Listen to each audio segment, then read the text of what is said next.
ఈరోజు భగవద్గీతలో మొదటి అధ్యాయం అర్జున విషాద యోగం గురించి మనం తెలుసుకుందాం. ఈ మాటలు వింటే మనలో కొంతమందికి సందేహం రాకమానదు. విషాదంలో కూడా యోగం ఉంటుందా అని. అసలు యోగం అంటే ఏంటి అంటే, యోగం అనగా కూడిక. జీవాత్మ పరమాత్మల యొక్క ఐక్యమే యోగం అంటారు. ఇట్టి ఐక్యం సిద్ధింపజేసే మార్గాలనే యోగం అని చెప్పబడింది. జీవబ్రహ్మల యొక్క అట్టి సంయోగం నిష్కామ కర్మ చేయ కానీ, భక్తి చేయ కానీ, ధ్యానం చేయ కానీ, జ్ఞానం చేయ కానీ సిద్ధిస్తుంది. కనుకనే ఆయా మార్గములను సాధనములు అవలంబించేటప్పుడు వాటికి కర్మయోగమని, భక్తి యోగమని, ధ్యాన యోగమని, జ్ఞానయోగమని వేర్వేరుగా పేర్లు కలిగి ఉన్నాయి. అయితే విషాదం కూడా ఒక యోగమేనా? విషాదం అనగా దుఃఖం కదా. దుఃఖం యోగం ఎట్లా అవుతుంది అని చెప్పి మనలో సందేహం కలుగుతుంది. ప్రాపంచిక వస్తువుల కోసం కానీ, భోగ భాగ్యాల కోసం కానీ దుఃఖించడం యోగం కాదు.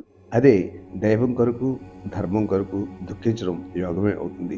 విషాదం యోగం కాదు, కానీ అర్జున విషాదం మాత్రం యోగం.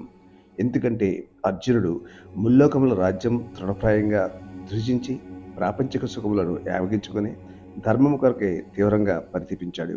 ఇట్టి స్థితి ముముక్షువులకు అత్యావశ్యకం. అర్జున కలిగిన తీవ్ర వైరాగ్య భావన, ధర్మ జిజ్ఞాస, తీవ్ర పరితాపము జ్ఞానప్రాప్తికి, భగవద్దైక్యానికి దారితీస్తుంది. అందుచే అది విషాదం కూడా ఒక యోగంగా వర్ణించబడింది. దాని గురించే వివరించబడింది కాబట్టి దీన్ని అర్జున విషాద యోగం అని అంటారు. ఈ అర్జున విషాద యాగానికి పూర్వ చరిత్రతో గల సంబంధం ఏమిటి అంటే, మహాభారత యుద్ధం ప్రారంభమై అప్పటికి 10 రోజులు అయింది. భీష్ముడు రణరంగంలో కూలిపోయాడు.